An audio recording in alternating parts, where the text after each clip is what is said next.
Welcome back, brothers and sisters. Welcome back to African Metaphysical Center for Spiritual Healing, Body, Mind, and Spirit Development.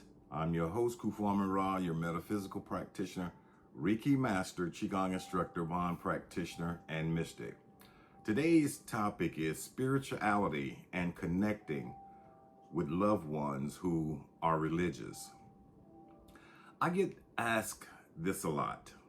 How do I get my religious family to open up to what I've learned, the metaphysical stuff, the energy work, the deeper teachings, without it turning into a fight? And honestly, for a long time, I didn't have a good answer.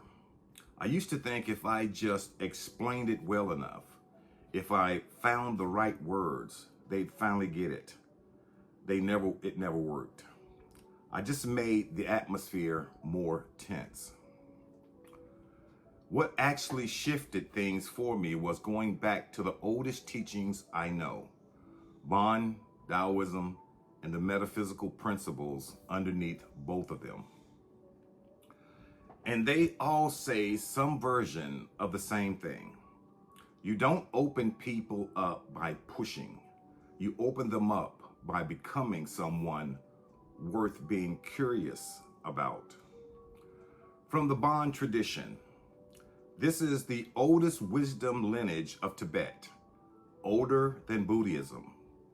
I learned that everything has its own spirit, its own timing, its own relationship to the sacred. My mother and friends' faith isn't a mistake I needed to correct. It was their path. Bon taught me to approach people the way you would approach a mountain or a river, with reverence, not an agenda. You don't lecture a mountain into changing. You sit with it. You listen to what it already knows.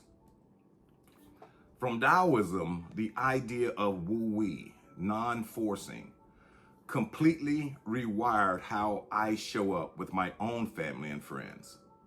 Water doesn't convince the stone to move. It just keeps being water, soft, persistent, honest. And over years, the stone changes shape anyway. I stopped trying to win arguments about religion versus spirituality. I just started living calmer, reacting less, judging less. And weirdly, that's when my mom and friends started asking me questions. Not because I told them my beliefs were right, because they saw something in how I was living that they got curious about. And metaphysically, this is the piece that ties it together for me. Energy doesn't move through force. It moves through resonance. Every time I used to argue my point, I could feel the wall go up. But when I just held my own frequency, grounded, non-defensive, at peace with them believing something different than me, the wall didn't need to go up. There was nothing to defend against. I learned it wasn't their time, and I couldn't rush them. So, here's what I actually tell people now. You're not responsible for changing your family's beliefs. You're only responsible for becoming so rooted in your own truth that it becomes something they want to understand themselves. So, if you are out there living the same, acting the same, but say you've become spiritual, they are going to look at you crazy, and nothing you could say could convince them you are real about your journey and what you are learning. So plant the seed. Speak when you're asked, not when you're trying to prove something. And then, this is the hard part, let go of the outcome.